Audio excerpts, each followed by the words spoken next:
Hi, this is a video about the Diamond Pacific Minisonic MT-4, and I've been using it for about 5 or 6 years, and even though I've had a few questions on my YouTube site about grinding or grit or how to tumble rocks, I had to polish some rocks recently, so I decided to put a video together that could possibly help people. It's not a professional video. It's not going to have music or any cool outtakes or anything like that, but intended to say a lot and ended up saying too much. So my video was an hour and 20 minutes long, and so I've had to truncate that to like 20 minutes, and I'm in the process of doing that. But this is going to be the long version and the short version, the outro of both, and it's a great polishing machine. I just wanted to show mostly that it's not hard. It's pretty easy to polish rocks. There's always a lot of mysterious questions about certain things that happen. In my long video, I kind of try to dispel a lot of those things by saying what not to do. So it's more of a what not to do video than it is a what to do video. But hope to break it up into chapters and try to describe each one so that you can just quickly dive to the chapter that you need to see. And so if you need the too long didn't read version, you can just skip right to where I start to add grit and polish to the tumbler, and we turn it on and go. This was a 30-hour process from beginning to end inside the tumbler, and as discussed in some of the video, we pulled the obsidian early so it didn't get some bad character to it like chips or cracks. So that's it. Hope this is informative and helpful for somebody. Again, this is the intro for both the long version and the short version, but I'm going to have to make a short version because I think the long version will put some people to sleep. But that's it. I'll try to answer as much questions as possible. If there's any questions about your load or what you're doing with your tumbling. And as mentioned earlier, I'm going to make another video that doesn't just show polishing, but shows the the 220 stage or the 500 stage or the 1200 stage, and kind of what to do and what not to do there. But a lot of this video actually applies to those stages too. So you can glean a little bit of that just from this little video, but I'm going to make other videos for this too, because each stage kind of has its own peculiarities and you kind of want to look for different things. For example, you're not going to use borax in some of the earlier stages, earlier grits, or you might use silicon carbide instead of aluminum oxide. So that's where this channel is going. I want to try to inform some people and help some people with this thing, because I think there might be interest in the MT-4 as a machine. Thanks for stopping in, and good luck with your batch. Guys, for the lighting and all the shadows that are going to get in the way. Yeah. But this little guy right here is probably about 10 years old, maybe longer. You can tell by the label it's an early model, and the new ones are the same thing. They're built like tanks. They're bulletproof. They've got the barrel construct that can hold quite a bit of rocks, but I only use it now for polishing rocks. And polishing is just the last stage. I could clean this whole thing up probably looking back on this, but I use it a lot. I do a lot of rocks. I like tumbling rocks, and I like making cabs. So, polished rocks, cabochons that turn into jewelry. This is where it's at for me right now, and I only use this for the last stage. So even though you're looking at two barrels right here and right there, sorry, and one says 22500, the other says 1200 polish. I had a third one which said 4080 or 4070 on it, and it was only used for the first stage. Many people are going to want to do this in stages and work this through from the very beginning to the very end. And I don't do it any longer. And the reason I don't do it is because I bought one of these. Why is there a Lortone QT6? So the Lortone QT6 is superior in shaping rocks, and there could be a long conversation about what you want your rocks to finally look like. And I'll probably go into it quickly here, but I've found that even though you're going to use more grit, like silicon carbide, you're going to use 7 or 8 times as much grit on something like this as you would the MT-4. And yeah, it takes more grit, it's going to take more time. So I'll run something for a week or 2 weeks in the Rotary, but by far it will outperform the little MT-4. The MT-4 has its place for me. And for me, that place is the finished polish. And shaping rocks is something that this does. Let me change lights here. I don't want to burn out my light.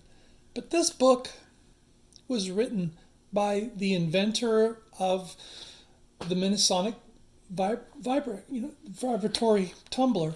And it's a really, really good book. It's a thorough book. I've read it cover to cover. And he not only talks about vibratory, but he talks about rotary tumblers in it as well. So whenever there's a page that describes hardness and what to tumble, types of grit, types of material, how much of what to use in what grit size, he'll talk about the vibratory equivalent for the MT-4. And so this book can still be picked up. I think the Rock Shed probably has this, or Kingsley North probably has this.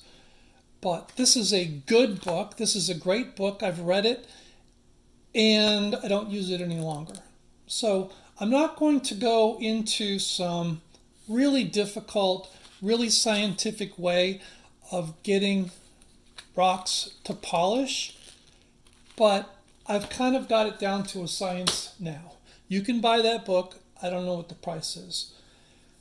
But let me just say that this 200 to 500, this 1200 to polish no longer applies.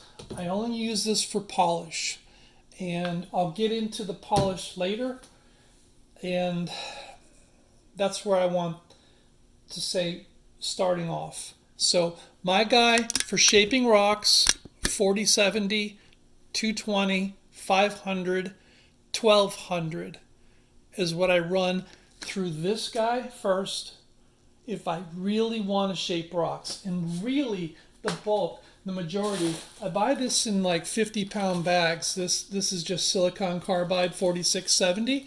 I buy this in huge bags because I'm more interested. Let me grab a couple of rocks here. I'm more interested in shaping rocks to be round. Like that's where I want it. Most of my tumbled rocks are round. I don't want partially round, something that might be pretty good on one side but polished on the other. That's not a polished rock, by the way. But I want something that's round. And so if you really, really want something that's round, buy one of these used. I bought this for 150 bucks off of eBay. This was 225 at the time, but I imagine they're probably about 350 right now. Again, this is a lot of money. And once you start getting into the grit, for a lot of people, it's a lot of money. But that's right. I've got like 3 or 4 of these. There's a fleet of them. And that's that. And the reason for having different barrels, by the way, is for grit. Okay? Specifically when you're working with softer material. Okay? This is a very, very hard rubber in this. It's really not going to trap grit. Like I discovered this very early on. This barrel does not trap grit like the barrel. Sorry, camera died. On the Lordstown. Heat. So this is a hard barrel, but a lot of your rotaries and possibly even some of your vibratory tumblers have softer barrels. So this is very soft, but if I wanted to, early on, I was using this for multiple grits. Just make sure that you clean it a lot and that there's no large grit from any particular prior stage stuck in the barrel, because it'll carry on and it will ruin your rocks in the next stage. You just won't see it happening until you pull the rocks out, and then you realize you just wasted a bunch of grit by polishing rocks that are getting scratched. The next thing I'd recommend doing with every batch of tumbled rocks is keeping a log. And this is a pretty simplistic log. Let me show you a slide of one of my logs, which is more detailed. And the reason why is because I like to write down what happened after every single batch in any tumbler that I use. So this is what a spreadsheet looks like. I like comments about different parts going into the load, during the load, final comments after the load. I do it for every tumbler. I color code it based on the tumbler that I'm using. I discuss what kind of material used, time in, time out, date in, date out. It's pretty simple, but actually reading this stuff helps me, especially if I make it in red. What happened? Okay, what happened? Why didn't it work that great? Or why did it go great? Okay.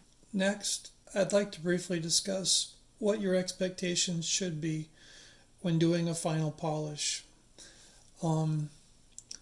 There's a lot of rocks that are not perfect. You probably can tell by the lumps in this or this gouge that it ain't perfect. But my thing was, it's a big rock. If I do take those out, it's going to significantly reduce the portion of this rock, or perhaps make some interesting features go away.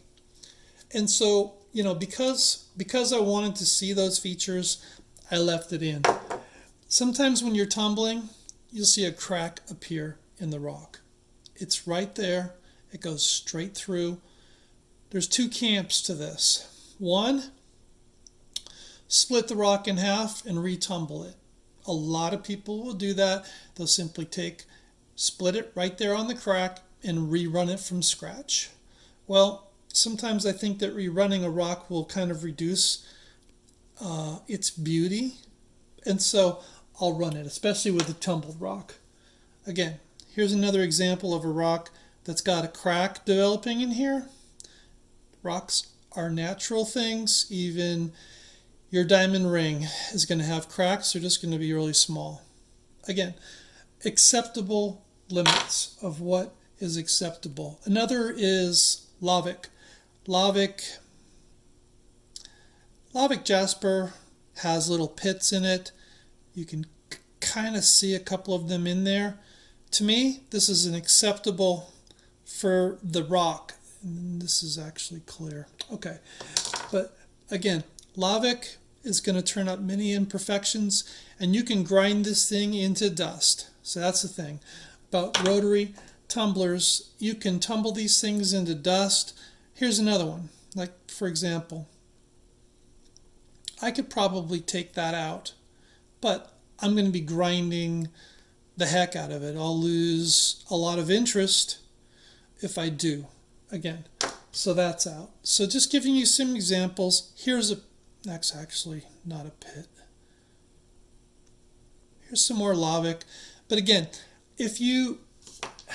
depending on your standards or what you're doing, you may want to stop and polish something even though technically it's not finished. Like, for example, I've got some jewelry level stuff here. This is a Indian blanket. Okay, it's great. It's a hard jasper. It's an extremely hard jasper, but it has a patch right in the middle here which decided to start disintegrating on me. Thing is, sometimes you'll tumble something that has a big pit or a vug in it, but you'll do it just because you like the stone, and you know that if you have to take that out, there's probably, if it's deep enough, there's probably not going to be a stone left. Some people would debate, well, it's probably not a stone worth having. Well, it's up to you. Again, this is another version where there's a vug right here in the middle of the, it's kind of an agate, which also has a clear, either a quartz or a chalcedony. Again, it's another example. Here's another rock that I think is nice and pretty. I made a pendant out of it, but you can clearly see that it's not perfect. There's probably a little crack right there. And there's things that I'll just consider acceptable. Here's something that was coming through. I started grinding on it. When I was grinding on it, I discovered that this crack was coming through from the back. If I kept grinding the stone, there wasn't going to be a stone left. I happen to like the stone the way it is. This is acceptable to me. And a lot of times when you get a chalcedony mixed in with a lavic, and this is just another good example, you're going to get vugs, little vugs or pits that can develop in there. I don't think it detracts so much from the beauty of the stone where I just want to not polish it. So I'll polish it. So just to give you an idea, there's some examples of rocks that I'll polish anyway, even though they're not perfect. What do you not want to put in this barrel? So there's a bunch of criteria here, but essentially something that barely fits into the barrel, this is a bad idea because it won't move and you won't get any locomotion with your grit. It will stop everything from functioning properly. So something that's so big, again, you want to put something like this in because it might be your favorite rock, but it's not going to work good for this tumbler. That's a no-no. Something that's flat. Now, this is not even close to being ready to be polished anyway, but something that's flat. So a large flat surface does not polish well in this, okay? So that means everything. That means large cabochons. That means, the backside of something big. Just expect it not to be completely covered very well when you tumble it in this. Okay, that's just the way it works. So flat surfaces, I like to bring them to a polish on another grinder, or I'll throw them in another type of a tumbler. But I'll usually use a grinder with a very fine grit to try to get a polish on the backs of flat surfaces because it doesn't handle flat surfaces very well. Just letting you know that. Large, long rocks. Large, long rock. Okay, this is not a good candidate for here. even one or two of these that are this kind of large and oblong, they don't work very well. So even if this was a perfect rock with rounded surfaces, this is a bad candidate for this barrel. It does not promote locomotion. Matter of fact, what does promote locomotion, and this is just an extreme example, is little stuff. So whenever I'm in the field and I'm finding rocks, which I love finding rocks in the field, I always pick up some small ones that might be really interesting. And the reason for it is because this tumbler loves to have a mix of rocks in it. So something like this, and then maybe, a bunch like that. Okay, so these are like smallish, medium-sized rocks. And again, I like big rocks, but rock size, let me cut this off and show you a couple examples here. Okay. Hold on. Rock size compared to the barrel. Here's the barrel, and there are some rocks that I think fit great in here. However, if you're like me, you want to do as many big ones as you can get. I want lots and lots of big rocks. Like some of my favorite rocks, might be big rocks, right?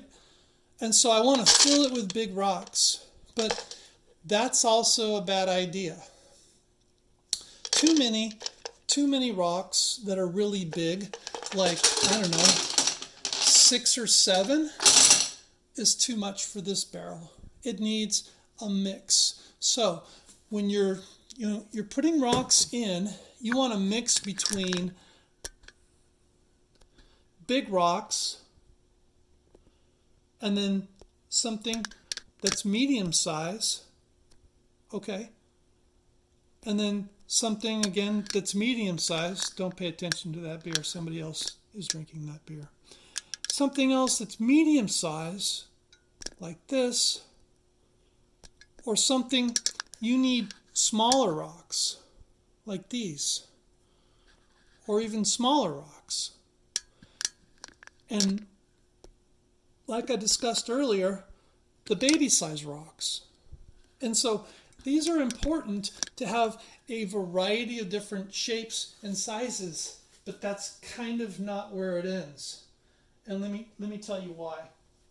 As much as I want to jam a whole bunch of really, really good, my favorite giant rocks, I want to do them all, I want to get them all done, you're going to be using pellets. You're going to be using ceramic pellets with this, okay? So I'll discuss this later, but these things are small and smaller, and I get these in 2 sizes. This is a mix between 2 sizes. There's a very small one and a bigger one. You can kind of see it in there. And so you need to fill half your barrel with that. That's right. So unless you have a ton of these, a ton, or even these are probably too big. My rule is nearly 50% of my barrel is media. And what I use for my polish in particular is not the same as what I use. Sorry for the sound quality, I just walked across the room. What I use for my finished tumbler is pellets. These are ceramics that I only use for polish. Now, ceramics are hard. They're not going to retain grit. But grit retention, when you transfer from one grit level, like say 500, to another, like 1200, or from 1200 to a polish, grit retention in pellets may matter because you may be using plastic. Okay? There's a lot of things that I use plastic for. You may be using walnut shells. Okay? There's lots of different media besides this. But if you're running agates and jaspers, 100% for me, I'm using ceramic media. And I'm using just the ones that already have like the rounded edges on them. I don't want the sharp ones that come with the brand new package, because to me this is too abrasive for something that I want to get a polish on. I don't want to break my media in on a polish stage. So I got to show you that. That's basically what I wanted to convey there. As far as rock size, like this is my hand, normal size hand, I think. Like, you know, that's as big as you want. That's as big as you want in this barrel. So these bigger rocks here, you know, again, too many of them doesn't let your barrel have locomotion. I'm going to use that word locomotion because it's the best way to describe grit and rocks and media going nicely through your barrel. And we're going to go into the tumbling. And what I'm going to use, my suspects in this are a bunch of small cabs. So we're going to tumble this, and I'll give you a close-up on this before we start tumbling. We're going to tumble these. I know it's a small load, but I really want to get those like turned into, you know, necklaces and bracelets and stuff. So we're going to use those as an example in this one. And I'm going to get into other polishing. For example, I'm going to come back and I'm going to talk about different stages, like using 220 or 500 in here. I'm making another video because there's more rules and it's different rules. And just in case you want to do it, I'm going to show you what to do there. But we're going to mostly talk about polishing here. So size of rocks is important. A good variety is kind of important. Just throwing that out there. And the smaller, the better they're going to come out. And I always pick up a bunch of these. I got tons of these little guys. I fill little jars and containers with these things, and I got them all over the house. And it's just because they're so necessary to help spread the grit and spread the polish evenly around all the rocks. You want every rock to get touched on every surface as much as possible, and it's the small stuff that really does that. And in the media, you know, the ceramic media. So that's it for that. Next, I want to talk about bad rocks that don't belong in your load, unless you're very careful. And mostly, it's stuff like Wonderstone. Okay, now this is a hard Wonderstone from Arizona, but it has problems polishing fully. This is probably the hardest Wonderstone I have, and you can see the polish is pretty good, but it's not great. Here's another Wonderstone. Okay, let me get some light on this here. Yeah. This Wonderstone is not so, I apologize for the fog and graininess. I had this on ice. My phone dies if I don't put it on ice. I swear it's 115 outside today. But this is Wonderstone that didn't get polished very, very well. And both of these come from different places. One comes from Nevada, out there by Valley of Fire. Okay. And one comes from Arizona. It just turned out to be a rock that was not as good. And you can see they're not polished very well. I was hoping for more, but that's not a good. And so what it is, when you polish stone in this tumbler, you probably want that tumbler. You probably want something that is harder. So let's say a jasper or an agate.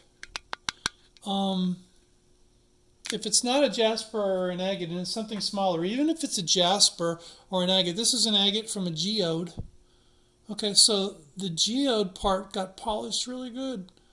But what happened is this part around it, which is the matrix or the body of the geode, got polished, and then it started to disintegrate. And I don't know if you can see this here, but what happens is it starts to disintegrate.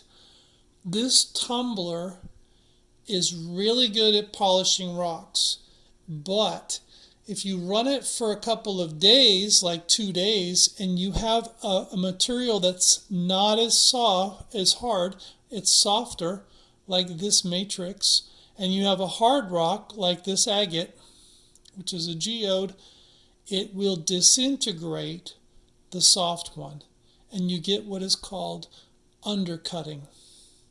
Bad. Undercutting is bad, and it will ruin everything. Here's another one. This is an Indian blanket, but the problem is, even though this is a very hard jasper, as jasper goes, the tip was starting to disintegrate. So what I had to do is I had to pull it before it was fully polished.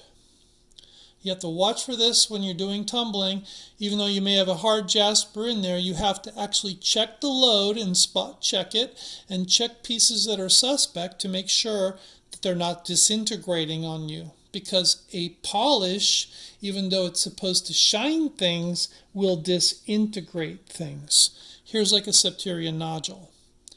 Okay, this I will not run through it because I know that the disparity between the crystal and the matrix itself is going to produce undercutting. So I'm going to have to polish this with something else.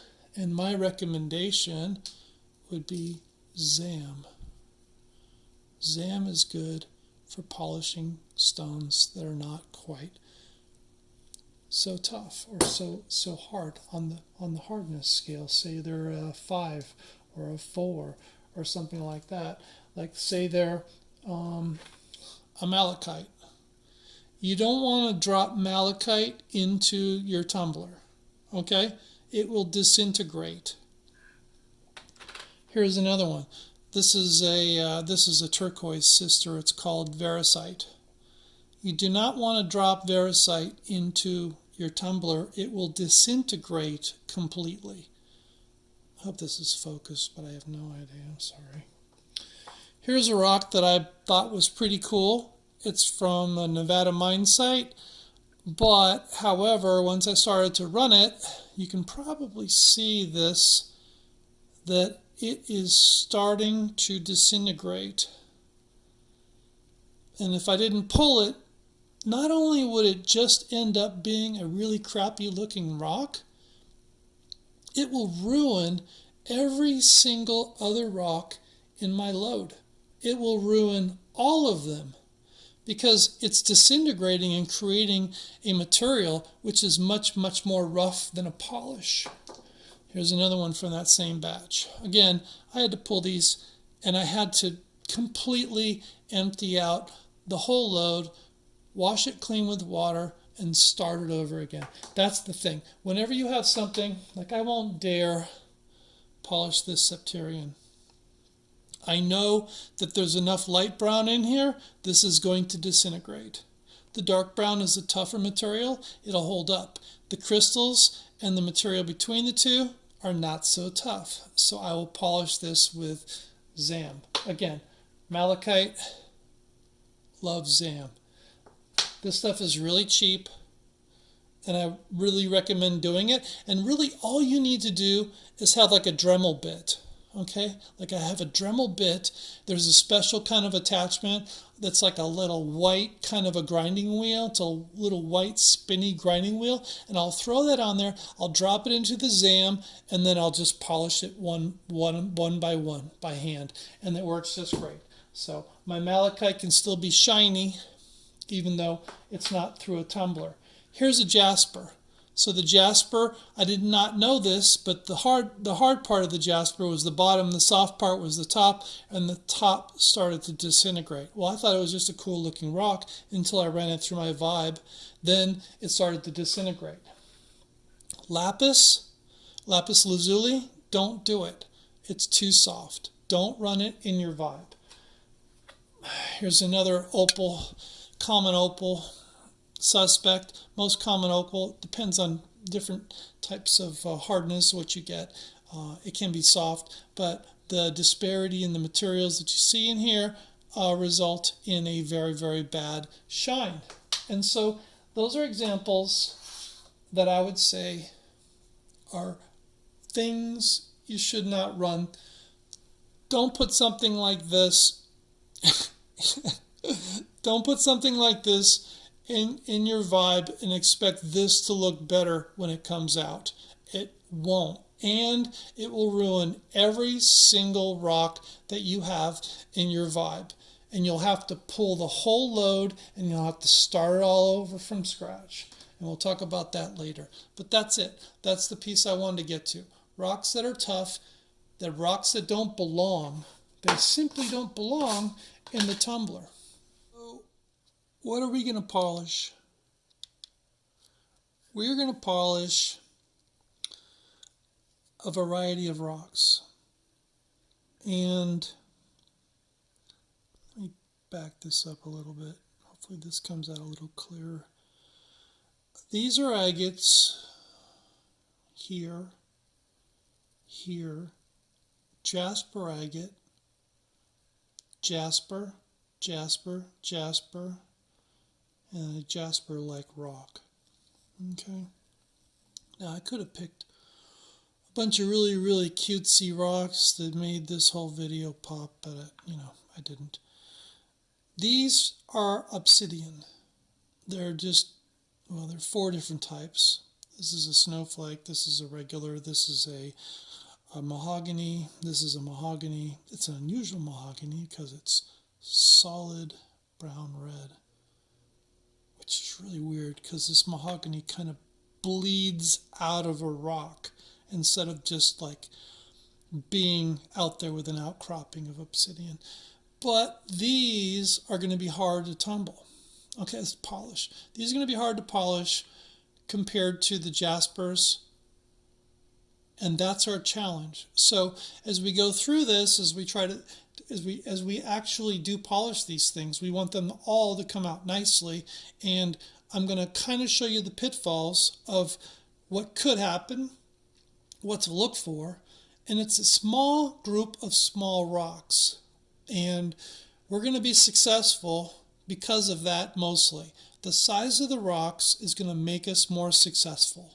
So, yeah, these aren't fabulous in themselves, but, I don't pick up fabulous rocks. I pick up all of my rocks. I don't buy them online. I just pick them up. I'm happy that I found something that might be, 100 million years old. And I like to shape them into something that's fun, jewelry, whatever. And these are all going to be cabs that I might end up making necklaces or pendants out of. So these are the suspects. These are the victims of our polish. And what we're going to go for is none of the. I could have probably shined up all of these to make these look better, but really what we're going to go for is a glass-like, a wet looking shine. This is what we're looking for. We're looking for a rock that looks like it's wet. That's the bottom line. So if it doesn't come out looking like it's wet, to me, it was a failure and it gets thrown out into the yard. I have lots of rocks in the yard that can't polish well, that don't do well. Something like this won't polish well. Do you see that? I ran that through the Vibe Tumbler, but you see the finish? It's not that great because this rock is too soft. So I've got to hit it with some Zam or something like that. Whereas, your jaspers are going to look fine. But we want it to look finished. And these are our suspects. This is our sample set for this particular batch.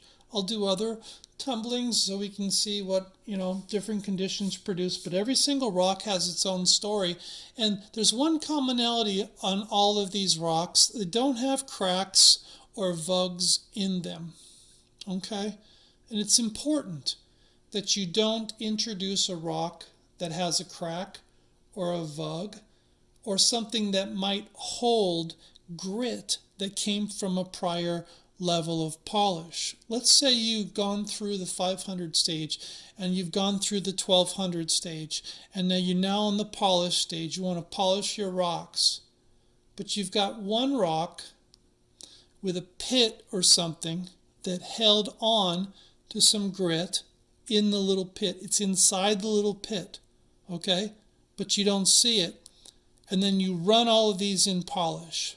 What's going to happen is, after a day, when you start to spot check these guys, you're going to see they all look really scratchy. They all look like they're not being polished. And like, what is going on here? And the fact of the matter is, the grit that might have been held over from your last batch, okay, your 1200, contaminated the polish batch. And you know, I don't want to be so anal about this whole thing and then talk about this at length, but I want to say that cleanliness really matters. If you really want rocks that really shine, it matters. And so if you're transferring rocks over from one stage to the other, get a toothbrush, get out there and double check to make sure that any vug, and you might want a vug, I like some of my rocks to have some character to them. Make sure you scrub out all the grit and make sure that the barrel, okay, that you're going to put these things into is completely clean of any possible leftovers from the prior grit that you use. Otherwise, wow, you're just throwing away money. And polish is money. I'm telling you, this stuff is really expensive. I'm going to get into this shortly, but that's my speech about what we're going to be polishing today, who the possible problem guys are going to be in this load, because I guarantee you it's not going to be the jasper and it's not going to be the agate. Those guys are going to shine up fine, but these guys right here we might have trouble with. I'm going to have to spot check those guys and see how they do, and I may have to pull them early, because if I don't, they could completely destroy themselves, because this guy right here is an aggressive machine that is meant to aggressively polish or take the grit down, take the grit level from one level to the next. It's an aggressive machine. It is, you're going to see it. It's really, really going to work hard. And if you don't watch it, it can destroy rocks really fast, especially in heat. And I'm going to talk about heat in a minute, because I'm indoors and we're going to run this batch indoors. Okay, I thought of one more thing. Okay. Most of these rocks have been through 1200 already, except for this one. He's only been through 500. You can see it, it's not that great, right? Let's see how this 500 turns out when we try to polish it, okay, compared to the others which have been run through 1200, okay? I just want to mention that rock is different than the rest of the rocks, and let's see how it does. Okay, we're polishing rocks. We have our suspects, our victims down here, and we're going to use the MT-4. And our ingredients are on the table. This is tumbling media, ceramics. This is polish. This is borax. That's water. Ignore the beer. Somebody else is drinking that.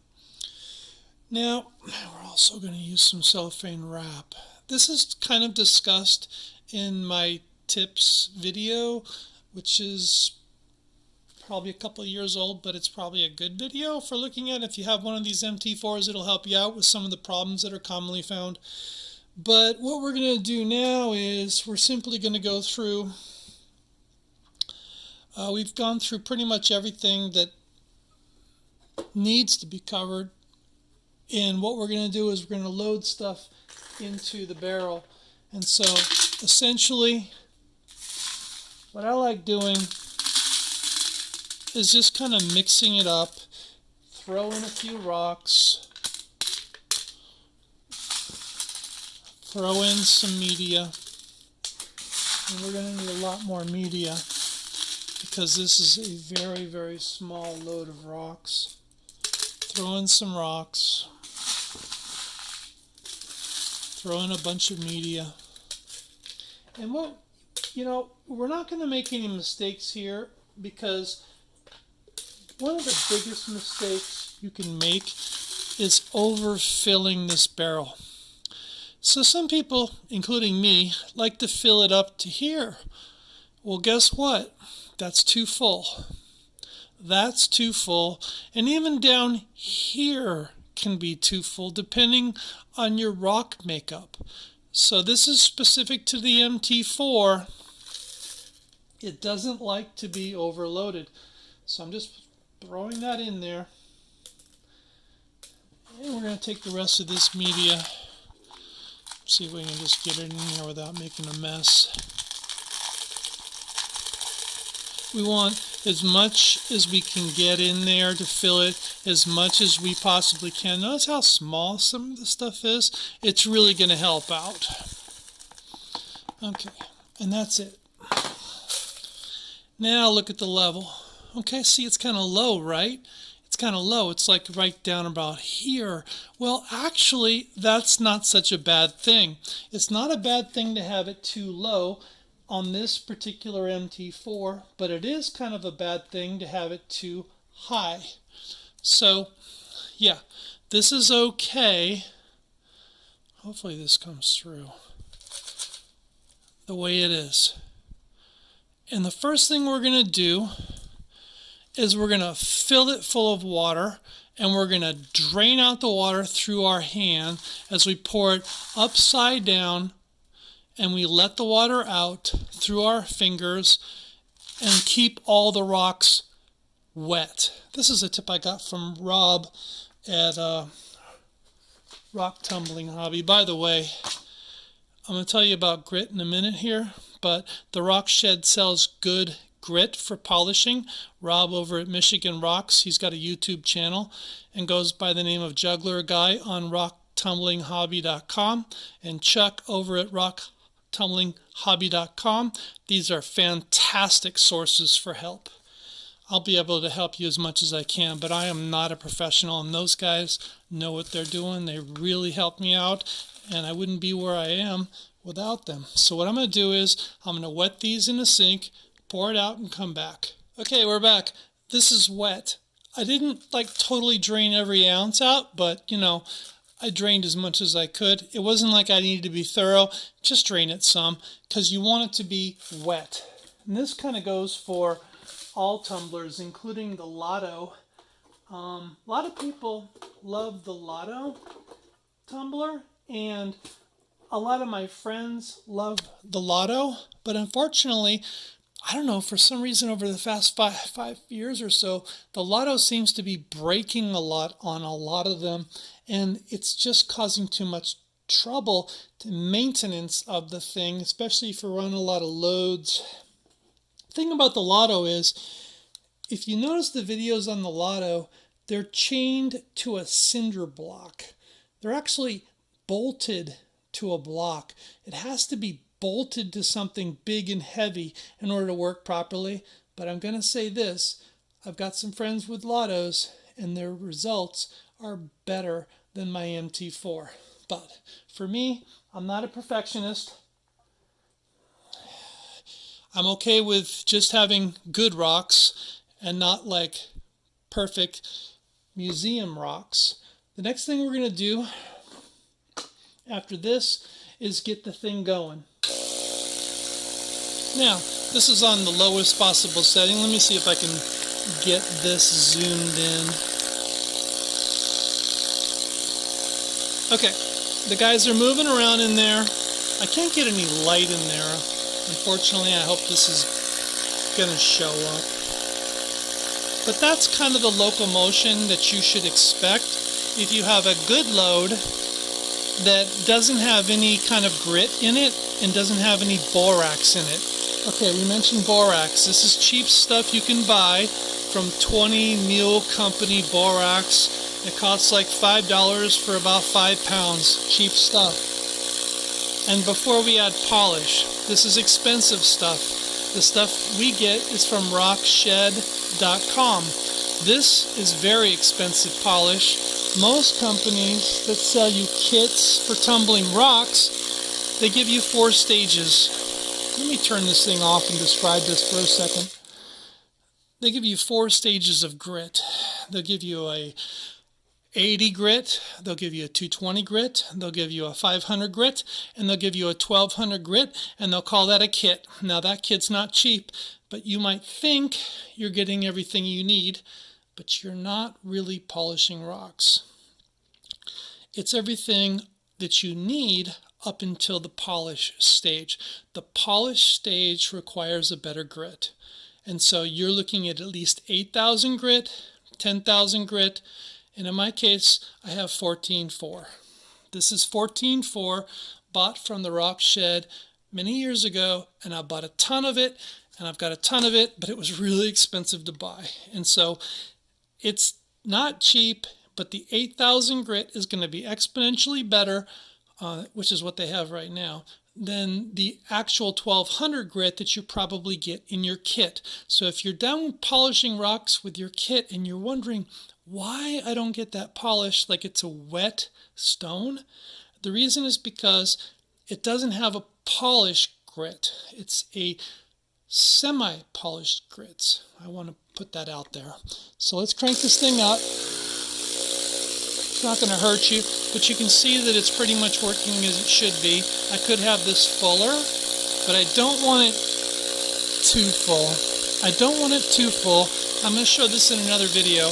I'm going to make another video with a 200 grit, a 500 grit. I'm going to show you what too full is. I'm going to show you what just right is. But in this video, I'm just going to say this is not going to hurt us. We have no water in there other than the water we dumped into it and then pour it out down the drain. What we're going to do is we're going to add some of our polish. So we sprinkle that in. And you can hear it slow down. You hear it slow down? That's because it's got something in it, which is an agitator. An agitator simply scrubs off this, the scrapes and the marks that were put in by the previous grit and replaces it with a much finer scrape and mark. So, yeah, 1200 is a rougher polish. It's a rougher grit. And this is a finer grit, 8,000, 10,000, 14,400. And what we're going to do now is we're going to shoot a few shots of water in there because I'm going to add some borax. And this is again 20 mule team borax, which comes from California State. It can be found on Walmart and Costco for about $4 or $5, and I'll simply sprinkle it in slowly like that, and you can hear it slowing down. You can see it slowing down. And that's 1 tablespoon, by the way. It's about halfway through a large 2 tablespoon measuring right there. So that's what I used. It's my formula. I don't want to get too tricky. This is for agates. This is for jaspers. And I'm throwing some softer stuff in there, obsidian. You saw that? We're going to run it anyway because I believe it's going to be okay. See how that kind of slowed down the locomotion a little bit versus what it was before we started adding polish or grit? And that's just the way it is. Now, you're going to have to keep an eye on this. I use borax for a couple reasons. One, it kind of helps soften the load between the rocks. And you don't want the rocks to be bashing into each other and making crashing noises inside of your tumbler. If you hear rocks bashing into each other extremely, especially at high speeds, you can't really hear it right now. But later, if it's running too wet, you'll hear the rocks hitting each other, and that's a bad thing. I'm sure this video is so loaded full of stuff. I'm sorry to have to put it in one video, but I have to say this. There's a reason why I'm sitting indoors right now. I'm indoors. I'm at 80 degrees inside my house. It's 110 outside. And it's 115 to 120 in my garage, which right usually tumble rocks in my garage, but I cannot. You cannot tumble rocks in high temperatures, or it will disintegrate or degrade the quality of your stones. It will enhance fractures and crack, creating chips and cracks, and things will start to appear in jaspers and agates that you didn't think were there. And the reason is heat. This thing already introduces heat into the picture, but if you have it in a garage, like in the desert Southwest, which is where I live, you're going to experience problems after one day. And if you run it for 2 or 3 days, those problems will be enhanced, undercutting everything that's bad about tumbling rocks. Gets worse in high heat. I'm just throwing that out there. This is inside my house. This is in a spare room. Temperature controlled, I'm not worried about it. I had to learn this the hard way. Batch after batch, spalling, cracking, chipping, all kinds of stuff that I wouldn't expect from rocks that look really, really good. No, bad. So heat hurts. So what we want to do is we want to watch this load.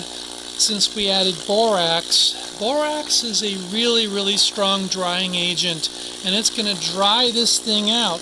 And even though we're going to put cellophane over it, and we're going to cap it so that the moisture is held in, the borax is still going to dry things out. So my rule of thumb is, once I start a load, just like we have, once we have good locomotion, and this is good locomotion right here, okay?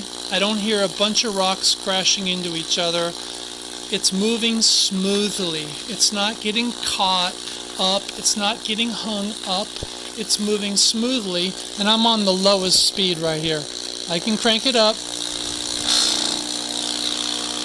but I'm not going to today. So for the first 8 or 10 hours, I'm going to run it on low, and I'm going to watch it. And what we're going to have to do is, we're going to have to make sure that we have water on hand. So a spray bottle, something like this, anything that can add water, not lots of water, but water. We're going to spray this thing in a couple hours just to make sure it continues to stay wet. And then right now it's about 4 or 5 p.m. Before I turn in tonight, let's say whatever it is, 10 p.m., 11 p.m., I'm going to shoot it a couple more times with water to make sure it lasts overnight. Because what will happen is, if it's too dry, you get there in the morning, you look at it, and it's just crawling, or it's frozen. Now, crawling isn't totally horrible. There's a school of thought that says when the load really starts to slow down, that it can actually help polish the rocks better.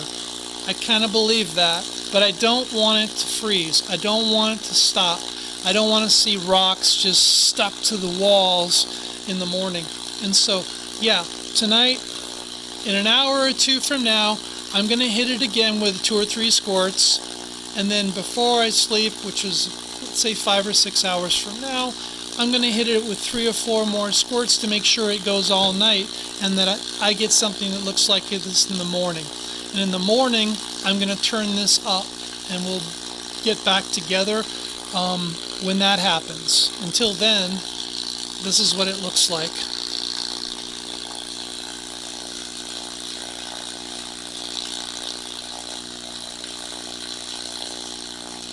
And that's a good load.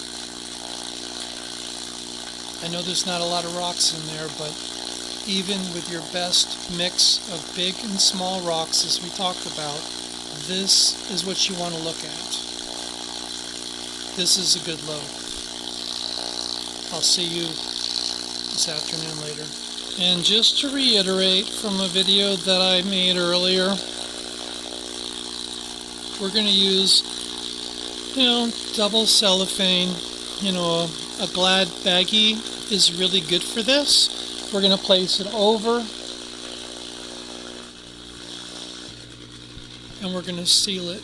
And that's going to make sure that it doesn't dry out quite as quickly as it could. We're going to leave it on low speed. it's going to be on low speed for about the next 12 to 14 hours. And I'll leave you there. And again, we'll pick this up either this evening before I turn in to spray it a couple of times to show you what it looks like, and in the morning to show you what it looks like. But that's it for now. Thanks. Alright, well, check in. It's now 6 hours later, and we're looking at the load, which looks like that. And it's starting to dry out a little bit. You can start to see it on the walls, but it's not that bad. But even though it still looks like this, and it looks pretty wet, we're going to have to shoot it with some water, so it'll make it over the next 8 hours. So I'm going to shoot it a couple of times. You can sort of hear the rocks getting a little bit looser, and you can see the material is starting to collect on the plastic, but that's not a big deal. And then we're going to leave it on low speed, and we're going to put it to bed. That's the update, and we're back. So it's now about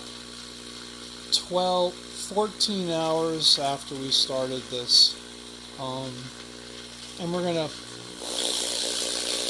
see what it looks like. Let me get some light on this here.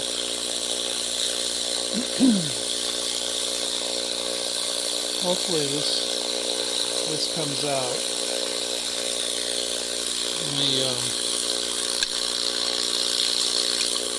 Let me zoom in. So this is ideal. This is what we want it to look like. I was kind of hoping that it was going to be a little more dried out, because typically it is. And all this means is that I put in a little bit too much water to begin with, and it didn't really dry out the way I wanted. We also have a situation happening here, and I don't think you can really see it very well, but we have some loose rocks piling up on the left wall, and the right wall doesn't have that many rocks in it. And this could be because it's sitting on the power cord and it's not level, but whatever. If you see that condition, scoop over some of the rocks and get them on the other side, so they're not all just in the same pile. This almost never happens. This is the consistency of the load, which is pretty wet. I'm going to say this is wet. And I'm not even going to spray it right now because I think this is just fine. This is the way it's going to look for a while. It's a little bit wet. So, yeah, I expected it to show you something drier. If you look at the paper, you can kind of see it's degrading a little bit. Like, this is what happens with the cellophane wrap. But, you know, you can flip it over, turn it, move it around. However, I use the same piece for the whole thing. But we're at the 14-hour mark now, and so realistically, at this point, we've only got about a day to go, 24 hours to go. I like to run it for about 36 hours, and that's about all it takes. But at this point today, right now, I'm going to spot check a couple of these rocks. I'm going to do that by turning it off. And I'm shouting in here. And just grab a random rock. And I just want to see that it's not being contaminated. So let me just, I don't know if you can, if this is inside the camera view. I apologize if this is not appearing. in view. So I want to see that it's kind of starting to shine, and you can kind of tell that this particular agate is. So that's good. I want to grab one of the suspect rocks, which is one of the obsidians. Because, and if I didn't drop it and break it, that would be great. So we just clean it off. I'm cleaning off all the gook. And I want to make sure that it is doing its thing and not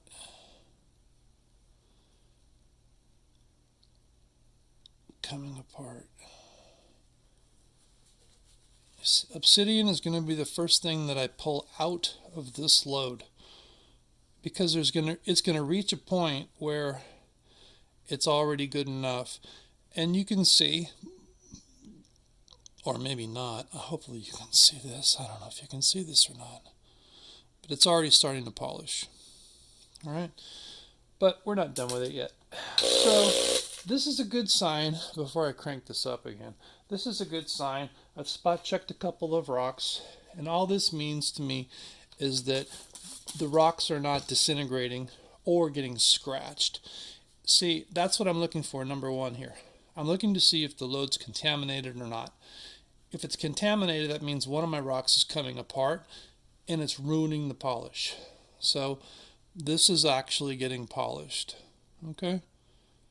And that's a good thing. So our rocks, I don't want to start that up again and make noise. Our rocks are doing what they're supposed to be doing. We're at the 14-hour mark. I'm going to turn it up, and I'm going to let it run for the next 24 hours at higher speed.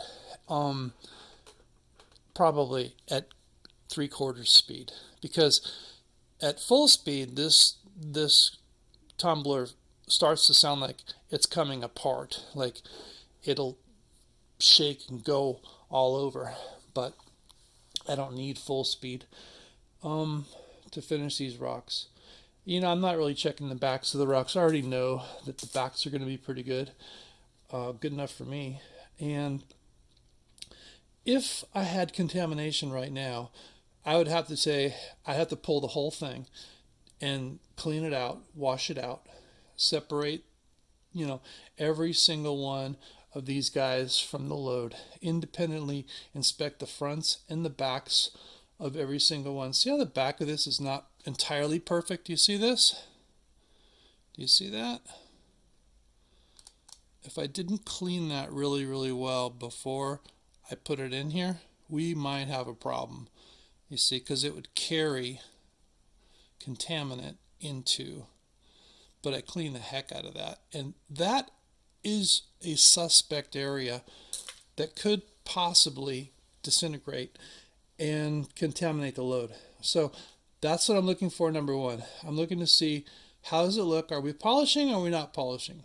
That's it. And if we're polishing, we turn it up. If we're not polishing, we pull it all and we take the bad guy out. He comes out, and then, or guys, the ones that are bad, that are contributing towards the contamination, and then we rerun it from scratch. We start over like we did 14 hours ago, but luckily today we don't have to do that, and we're just going to turn it up. So we've got it on low right now. This is the lowest setting. And then I'll turn it up and turn it up and turn it up and turn it up. And you can hear it start to really, you hear it really vibrating like crazy. I don't want that. So I'm going to go right below that. That's my setting for step number 2. That's what I would call this, is we're ready to move on. And so I'm just going to leave it the way it is. I'm not going to add any water to it at all. I'm going to check this in about 4 or 5 hours, because I didn't add water. If I had added water, then I could check this in about 8 hours. But, you know, right now it's about 6:30, 7 o'clock in the morning, and we're ready to let this thing go for the next 5 or 6 hours before I start to check it.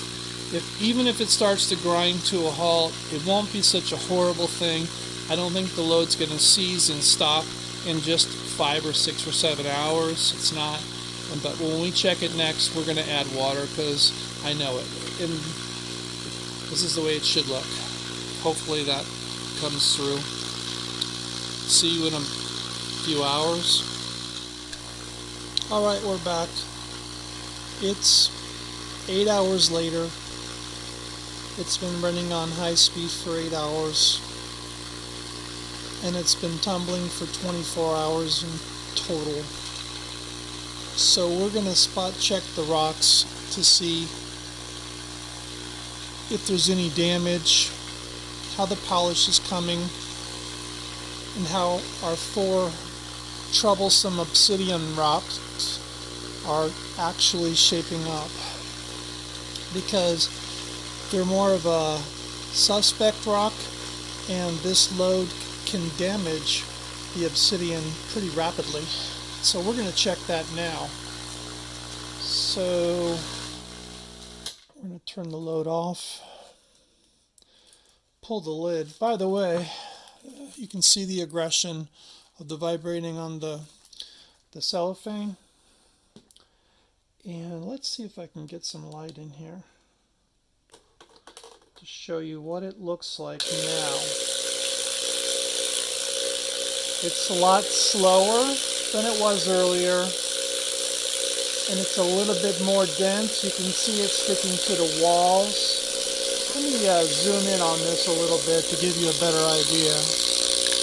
I don't think that's actually looking where I want it to. Okay.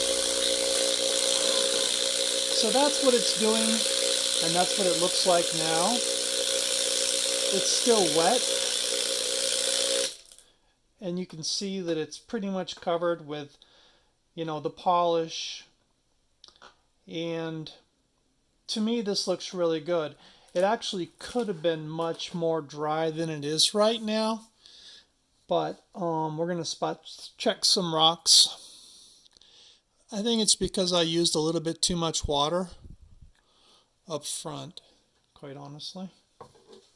So let's grab a couple of those. See if I can find a couple of those obsidian guys. And this is one of them.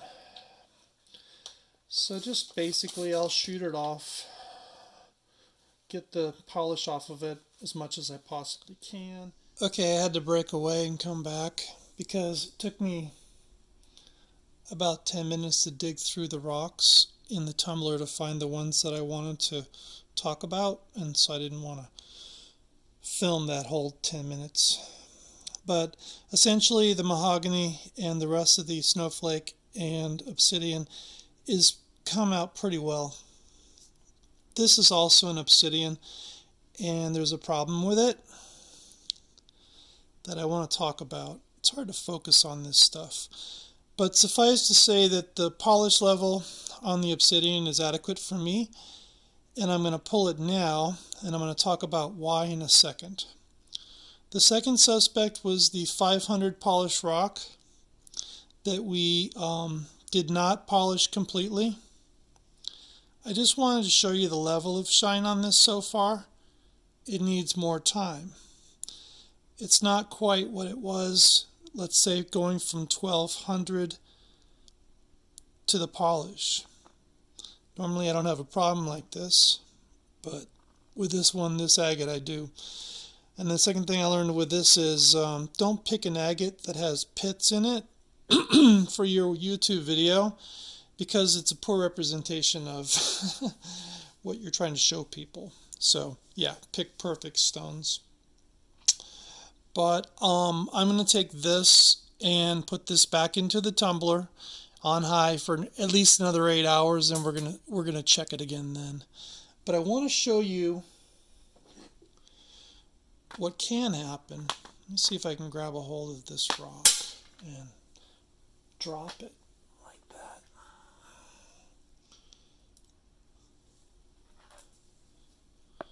Okay, I'm going to try to show you what can happen here. And the problem is with this, we have a problem with one of our obsidian, and it's representative of what can happen.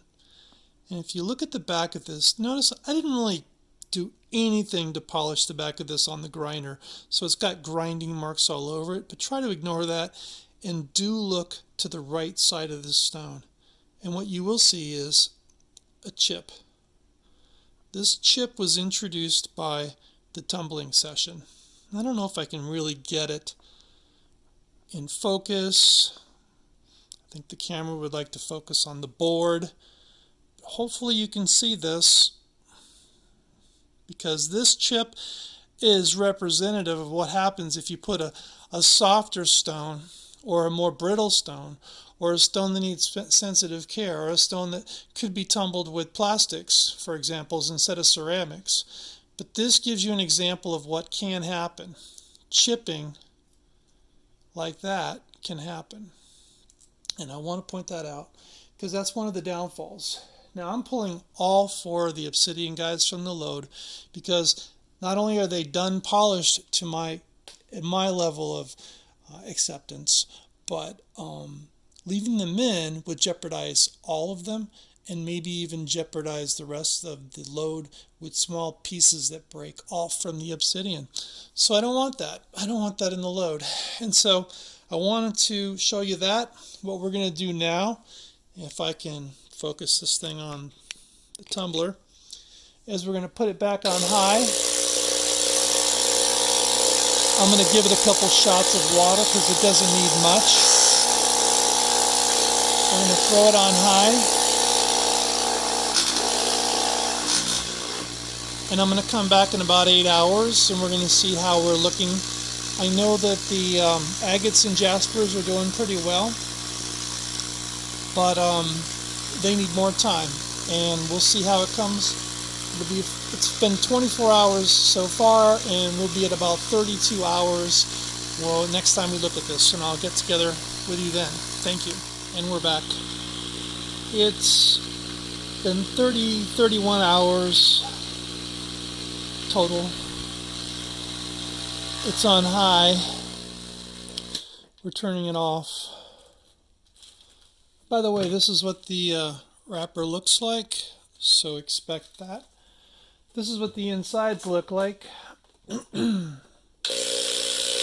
slowed down considerably, but it hasn't come to a grinding halt yet. I did hit it with a little water about 5 or 6 hours ago. You saw me hit it twice, and that's it. So what I'm going to do now is I'm just going to pull a couple stones, and we're going to spot check it to see if it's ready to go. Because I have a feeling that they probably are, because we spot checked an agate about 5 or 6 hours ago. It's right about 10 p.m. And that's done. So that's what it's supposed to look like. It's supposed to look wet. That's what we want. So what I'm going to do is I'm going to pull the whole load, the jaspers and the agates, because I know if the agates are done, then the jaspers are definitely done. And I'll get back to you once I've done that. Okay? So what we're going to do is we're going to use pit to put our slurry. Because the problem is, if you pour this down the drain, it's going to ruin the drain in your house, and you're going to have a serious plumbing problem on your hand. So my recommendation is to dig a small pit somewhere in your yard, or find a field someplace. This is biodegradable. This is just rock, grit. It's really natural, but what will happen is it'll solidify down here in this pit, and you'll be able to come back in a few months and it'll come off in chunks, and you can throw it into a plastic bag and just discard it really easily. It'll come off in big chunks. And so yeah, it sticks together. It's not like it goes deeply into the ground. I just rinse this off a few times. The borax helps the rinse. It'll help a lot. And we'll just do this 3 or 4 times until it gets really clean. And then I'll come back. It's already cleaning out pretty well. I'll come back and we'll pick it up from there. And so once you're done, just get it into a container so that you can easily see. You can spot check these if you want to, see if they're any good, but clean the barrel. And then I'm going to bring these indoors because it's 110 out here already this morning, and it's going to be prohibitive. So I'm going to drain this and take it indoors. Meet you there. So not much cooler in the garage, as I mentioned earlier. Like to see if these things look good or whether they're carrying any grit. So sometimes if you get a rock that has some pits in it or whatnot, you can tell here, because the actual polish is white. Well, your aluminum oxide polish is white, and it can get trapped in there. So what I'll do sometimes, if it's a large cavity or whatnot, I'll take a toothbrush to it. If it's a smaller cavity, I'll throw it in something like a jewelry cleaner, and that does a pretty good job too. Depending, I've had mixed luck with that. But then, I just basically take a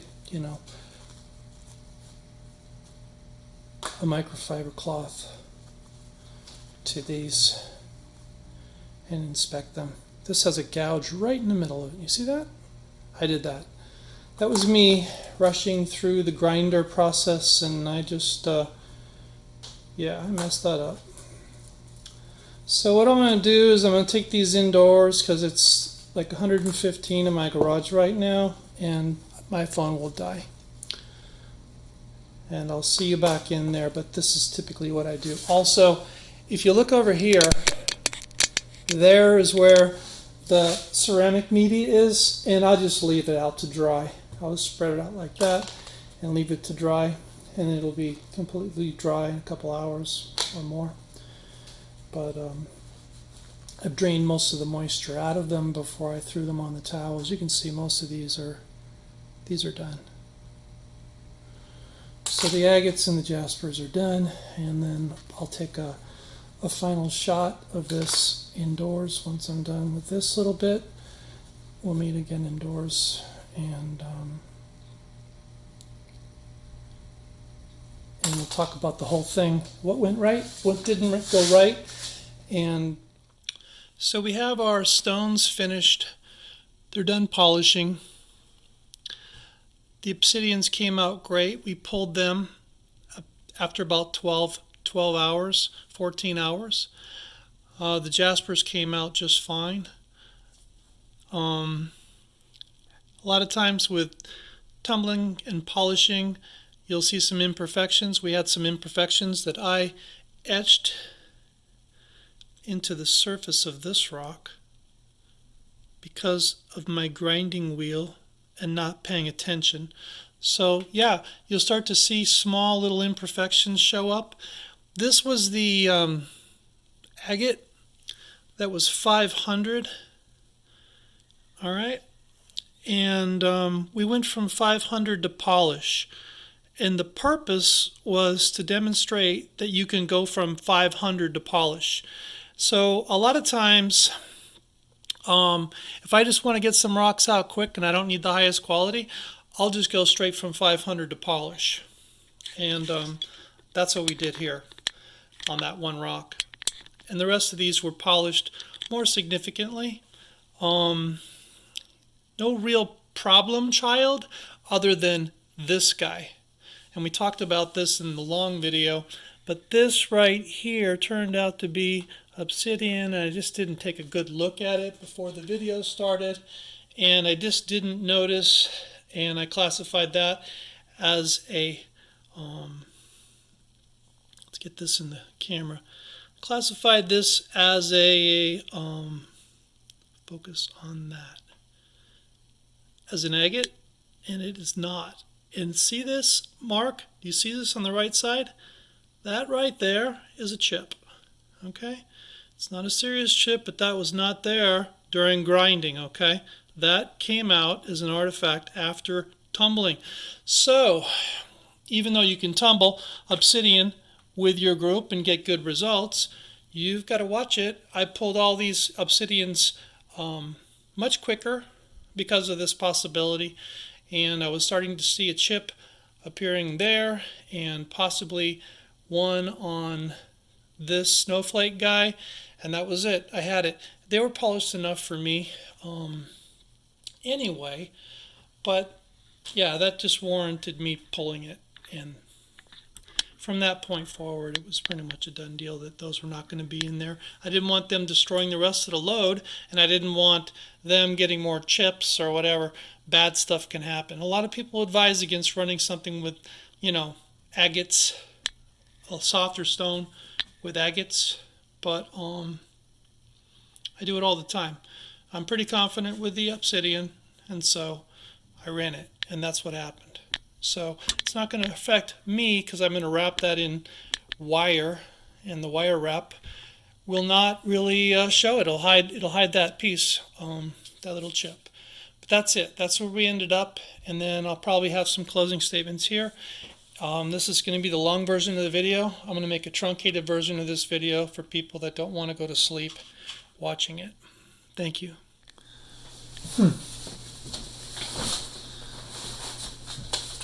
Well, that's it. We produced a pretty good batch of stones with this. Everything kind of came out the way we wanted it to, and the tumbler is really capable. It hasn't broken on me yet at all, and it's been serving me for 5 or 6 years now, and the quality of the rocks that it produces in the polish stage are very high. I think we've shown here that it doesn't have to be difficult.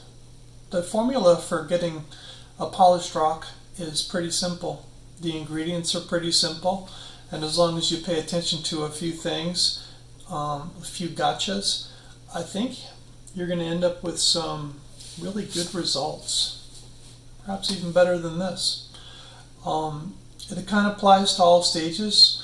This tumbler can do other stages as well, and I'll put a video together for the 500 or 1200 stages. I don't believe it's a good tumbler at all for the 80 or 47 or 80 grit, but for the others it does a good job. It's just slower. It'll take longer for it to actually shape a rock the way you'd want it to, or to take off some of the prior scrapes that other grits made. But all in all, it's a fantastic tumbler. Highly recommend it. I'm hoping that this was somehow educational. Maybe you kind of picked up a thing or two on this video that might help you through a problem you might be having, or giving you some confidence after seeing it that you could do it a lot easier than maybe you thought. It's a real simple process. There's a few gotchas along the way. You can get into trouble with softer stones or tricky stones. There's some real tricky rocks out there. But by and large, if you have jaspers and agates and you pay attention to some simple rules, you're not going to go wrong. You're going to come out with really good results. This is a very good, solid tumbler, and I highly recommend it. And thanks for tuning in, and I'll make another video. I'm going to make a short version and a long version of this video, but thanks for your time.